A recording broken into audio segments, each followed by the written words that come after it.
Hi, I'm Nancy. It's good to see you again. It's good to see you too. Thank you. And so we've talked before about how emotional it was playing this character and how, she had to keep herself together a lot and make sure that her hair was right and how she presented herself. Can you talk a bit about the differences between this movie? And I was thinking I wanted to talk a bit about how this character compares to your character in Kings, the Serena Williams and Venus Williams movie. King Richard? Um, King Richard? yes, Uh King huh. Richard. Uh huh. And so, yeah, can you talk a bit about that and both the differences in playing? She was a mother in this character. In this one, she's a grandmother, but Mm-hmm. there's this similarity of this protectiveness and just the differences in maybe generational, and as well as how Black women feel like there's this responsibility and how they carry that responsibility with caring for their charges. Mm-hmm. Um, I think that with Miss Price, Miss Orson Price, who is Venus and Serena's mother, um, I think what she has in common probably with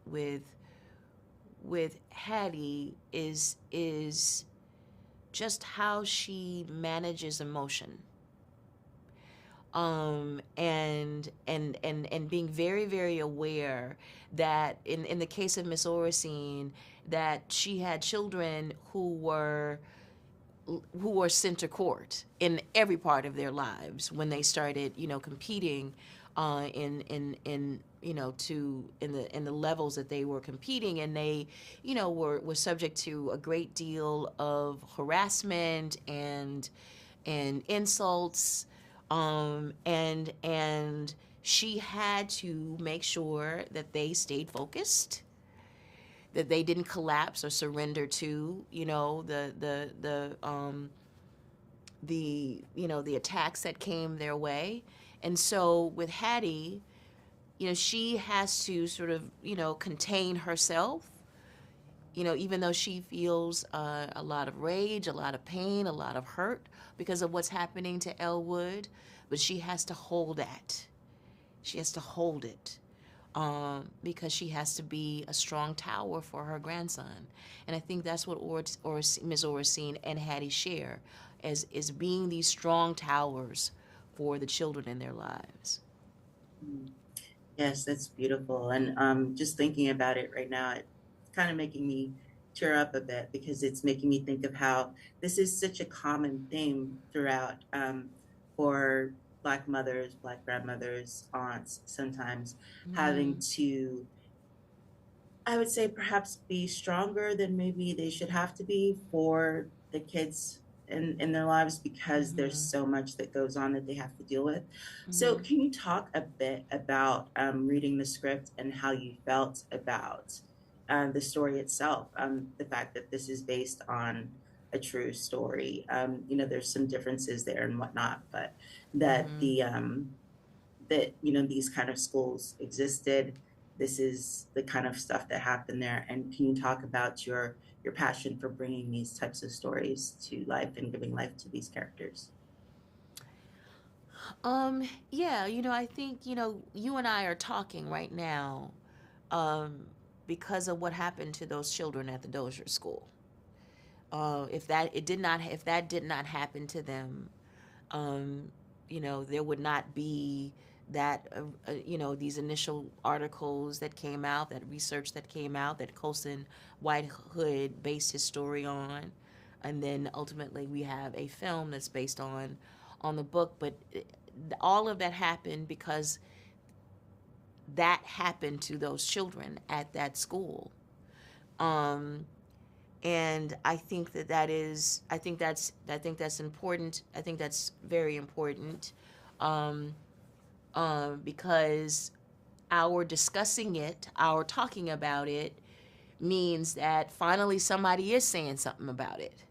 You know, they weren't saying anything about it at the time that this brutality was happening against these children. Nobody was talking about it. It went on for years and years, decades that went on, and nothing happened. Nobody did anything. Nobody said anything.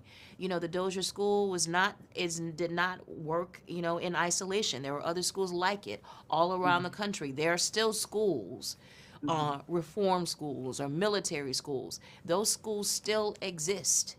Mhm. um, and with the level of with the brutality that happened at those schools, with Dozier particularly, you know, we see the connections between the concentration camps in Mhm. Europe, right?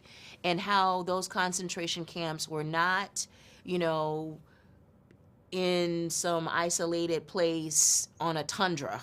You know what I mean? Like it was in somebody's backyard. You know, like they heard those gunshots. They knew what was happening. In Mariana, Florida, those people knew. They profited from what actually happened to those children.